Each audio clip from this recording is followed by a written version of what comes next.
রামপাল মোংলার মাটি ফরিদ ভাইয়ের ঘাটি, দুঃসময়ের ফরিদ ভাই আমরা তোমায় ভুলি নাই। ফরিদ ভাইয়ের সালাম নিন ধানের শীষে ভর্তি। মানবতারি ডাকে আসেন তিনি সুখে দুঃখে, গরিব দুঃখীর পাশে আলো ছড়ান হাসে হাসে।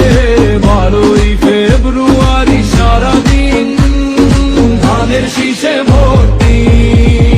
ভোটে রামপাল মোংলার মাটি ফরিদ ভাইয়ের ঘাটি, দুঃসময়ের ফরিদ ভাই আমরা তোমায় ভুলি নাই। ফরিদ ভাইয়ের সালাম নিন ধানের শীষে ভর্তি। মানবতারি ডাকে আসেন তিনি সুখে দুঃখে, গরিব দুঃখীর পাশে আলো ছড়ান হাসে হাসে। 12ই ফেব্রুয়ারি সারাদিন ধানের শীষে